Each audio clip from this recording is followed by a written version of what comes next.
They fired me at 8:15 on a Monday morning. Printed letter, 2 witnesses, security guard posted outside the glass conference room like I might steal the coffee maker on my way out. 15 years with the company, and they couldn't even look me in the eye when they handed me the paperwork. My name's Richard Anderson, though most folks call me Rick. I'm 54, been running operations at Carson Maritime Manufacturing since I was 33. Before that, 6 years in the Navy under Admiral Bill Carson himself. Different world back then, different rules about loyalty and earning your keep. The termination meeting was corporate theater at its finest.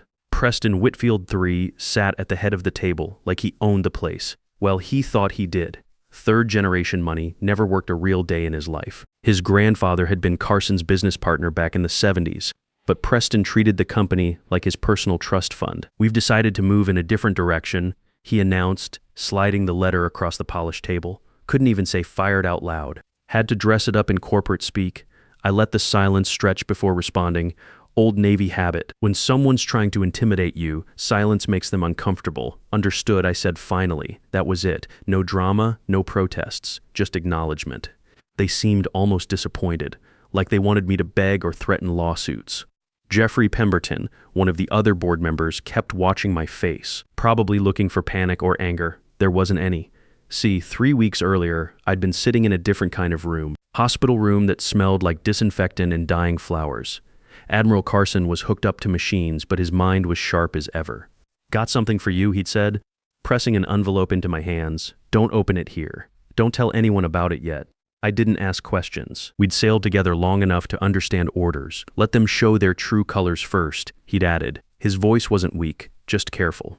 Deliberate, like when he used to give commands on the bridge. Carson Maritime built parts for Navy ships. Real American manufacturing, not the imported junk floating the market. We employed 500 good people in Michigan, union jobs with benefits and pensions. The kind of operation that kept entire communities afloat. The Admiral had started the company after retiring from the Navy, brought military discipline to manufacturing, treated workers with respect, built something that mattered. When I mustered out, he offered me a job, started me in quality control, moved me up through operations, taught me everything about running a business the right way. Now he was gone and vultures were circling. The funeral had been corporate theater too. Board members stood in perfect formation like they were posing for Forbes magazine. Dark suits, measured grief, the kind that photographs well. I stayed one step behind them, not family, not legacy. Just the guy who made sure things ran smooth while they talked strategy. They'd given speeches about vision and continuity and honoring Carson's memory. Beautiful words, empty as a campaign promise. What they didn't mention was how they'd been undermining me since the day Carson went into the hospital. Nothing dramatic, just passive sabotage. My calendar got lighter. Access to certain reports needed review. Strategic planning meetings happened without me. By the day of the funeral, I was already being erased from company operations. They just hadn't made it official yet. After the service, they gathered at some fancy restaurant downtown. I wasn't invited, but I showed up anyway. Intelligence gathering, you might call it. Old habits from the service. The conversation was all about interim leadership and market reassurance, standard corporate language that meant exactly nothing. But I noticed how my name kept disappearing from their plans, like I was already gone. Preston ran that meeting too, talking about fresh perspectives and new strategic directions. Jeffrey and Bart Sinclair nodded along like trained seals. Both MBA types who could speak fluent buzzword, but couldn't navigate their way out of a parking garage. I thought about ending their little conspiracy right there. Simple sentence, I own 51% of this company now. Would have shut down their scheming in 10 seconds flat. But Carson hadn't given me those papers for drama. He'd done it for a reason. So I kept quiet and waited. Adjusted my watch and stayed on course. The week after the funeral, the passive sabotage became active. Reports I'd been copied on for years suddenly stopped coming. Meetings I'd always attended were mysteriously full. My assistant Sarah Martinez started getting questions about my schedule, my contacts, my files. By Friday, it was clear they wanted me gone, just hadn't figured out how to do it legally. That's the thing about corporate types who inherit their positions. They understand politics, but not procedure. They know how to network, but not how to navigate. Carson had tried to teach them respect for proper process, but they'd learned just enough to be dangerous. Monday morning came and they played their hand. Termination letter, security escort, the whole show, thought they had all the cards. What they didn't understand was that ownership trumps employment every single time. I packed my office slowly, no dramatic gestures, no farewell speeches. Shook hands with Sarah, cleared my personal files, sent no company-wide goodbye. As I walked past reception, I nodded to the security guard who wouldn't meet my eyes. His name was Eddie Martinez, Sarah's cousin, former Army, 2 tours overseas. Good man caught in a bad situation. The humiliation burned, don't get me wrong. 15 years of building something worthwhile, dismissed with a form letter. But underneath that heat was something steadier. Something they hadn't calculated. The termination paperwork moved through corporate channels like clockwork, filed with legal counsel, logged through regulatory systems that track executive changes in publicly traded companies. Standard procedure when a company removes senior management. What Preston's crew didn't account for was the automatic cross-check system. When someone with significant shareholding gets terminated without proper authorization, red flags go up faster than storm warnings on Lake Michigan. They'd been so focused on getting me off the bridge, they forgot to check who actually owned the ship. That envelope Carson gave me in the hospital contained more than I'd expected. Transfer documents properly notarized and dated. Legal papers that made me majority shareholder of Carson Maritime Manufacturing, 51% controlling interest. Not symbolic, not advisory, command authority. He'd been planning this for months, maybe years. Carson always thought 3 moves ahead, whether we were navigating shipping lanes or corporate politics. The papers were dated 2 weeks before he went into the hospital, filed with the proper authorities, recorded in all the right places, bulletproof documentation. There was a handwritten note, too, in his precise script. The ship is yours now. Keep her afloat. Let them show their colors before you hoist yours. I understood the strategy. Give them enough rope, see what they did with it. Thursday afternoon, 2 days after they fired me, our external law firm started asking questions, quietly, professionally. Howard Phillips, our outside counsel, began requesting updated ownership documentation. Routine compliance review, he called it. Carson Maritime was publicly traded, which meant certain rules applied. When a major shareholder gets removed from executive position, the SEC requires verification that proper procedures were followed. Shareholder rights, fiduciary responsibilities, all that legal machinery that keeps corporate pirates from looting the company store. By Friday evening, Howard understood what the board didn't. Over the weekend, Preston drafted a press release about strategic leadership restructuring and fresh management perspectives. It never got published. Meanwhile, I was home in my workshop rebuilding a 1967 Mustang engine, keeping my hands busy while my mind stayed calm. Sarah called twice to check on me. Good woman, been my assistant for 8 years. Worried about her job, worried about the company, worried about what would happen to all the good people who worked there. They're asking questions about your files, she told me Saturday morning. Jeffrey Pemberton wants access to your project reports, your vendor contacts, everything. Let them look, I said. Nothing there they shouldn't see. What I didn't tell her was that the important stuff wasn't in any files they could access.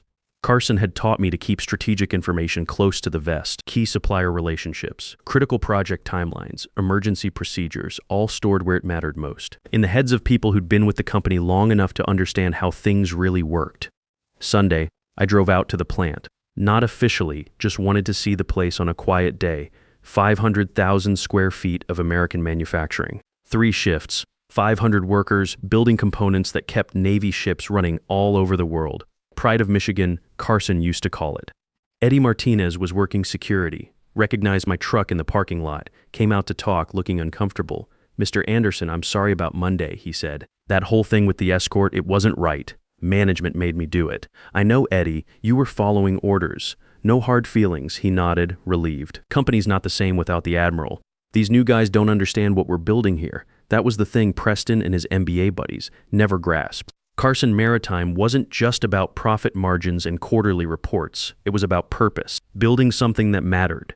Employing people who took pride in their work, contributing to American security one precision machined part at a time. Monday morning came, and the board reconvened for what they thought would be a routine transition meeting. Clean up loose ends, finalize the new management structure, present their fait accompli to the world. Instead, they found 3 additional people at the conference table. Howard Phillips, our external counsel.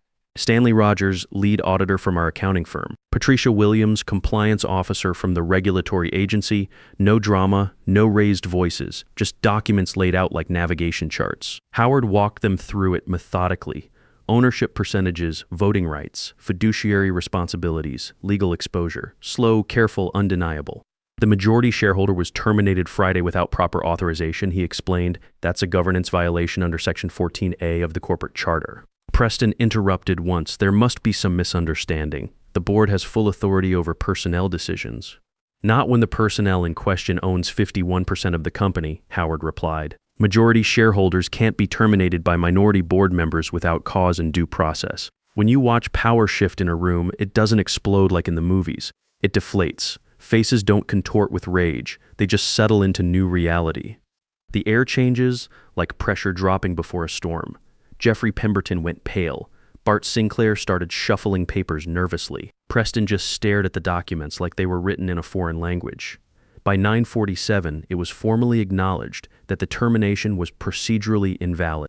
The board had exceeded its authority under Delaware corporate law and company bylaws, multiple violations, each carrying potential legal consequences. At 10:03, my phone rang. Preston's voice had changed completely.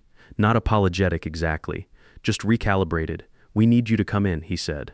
"I'll be there at 10:30, I replied. I arrived on time, like always. Same boardroom, same polished conference table, same view of the Detroit River through floor-to-ceiling windows, but everything else had changed. Nobody stood when I entered. The power dynamic had shifted 180 degrees in the span of a weekend. Howard summarized the situation for the official record. The termination was legally invalid. The board had acted without proper authority. Various remedies were available under state and federal law. I listened without comment. No satisfaction, no triumph, just alignment of proper structure, like a compass needle finding magnetic north. "I'm not interested in dissolving the board," I said finally. Several shoulders relaxed slightly, but governance will change immediately. No speeches about betrayal or loyalty.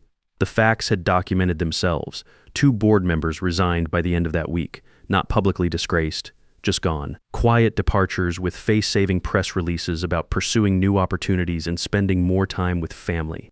Jeffrey Pemberton was the first to go. Tuesday morning, he submitted a 1-sentence resignation letter. No explanation, no transition plan, just cleared out his office and disappeared. Word around the company was that his wife had given him an ultimatum after learning about the attempted coup. Smart woman.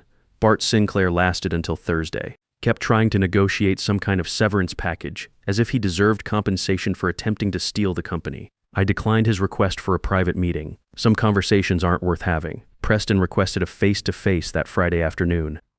I agreed to see him, partly out of curiosity. He showed up looking like he hadn't slept since Monday's revelation. "I want you to know this wasn't personal," he said, settling into the chair across from my desk. "Everything's personal when it involves people's livelihoods," I replied. He shifted uncomfortably. "We thought we were acting in the company's best interests. With Carson gone, we needed strong leadership. You had strong leadership. You just didn't recognize it." That ended our conversation. Preston stayed on the board but kept his mouth shut during strategic discussions from that point forward. Sometimes the best lesson is the one that costs you something.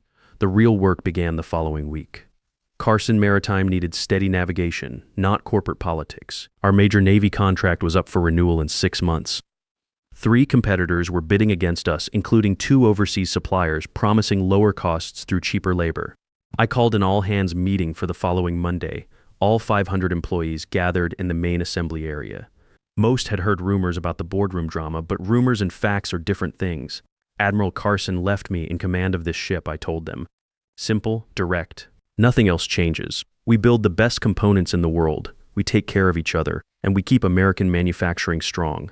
The response was immediate. Applause that started slow and built like an engine warming up. These were people who understood what we were fighting for. Good jobs, American production, something worth protecting. Tom Fletcher, our shop steward, came up afterward.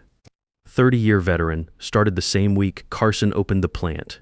"We were worried those suits would shut us down or sell us off to some foreign outfit," he said. "Good to know the Admiral picked the right man for the job. That's when I knew we'd weathered the storm." The next 3 months were about rebuilding trust and refocusing on what mattered. I instituted weekly production meetings where floor supervisors could raise concerns directly. No corporate hierarchy, no filtering through management layers. If someone had an idea for improving efficiency or quality, we listened. Results spoke louder than politics. Production efficiency increased 12% in the first quarter. Quality defect rates dropped to their lowest levels in company history. Customer satisfaction scores reached all-time highs. Most importantly, we started hiring again. 50 new positions, all American workers, all good-paying jobs with full benefits. Priority went to veterans transitioning from military service. Carson had always believed in giving former service members a chance to apply their skills in civilian manufacturing.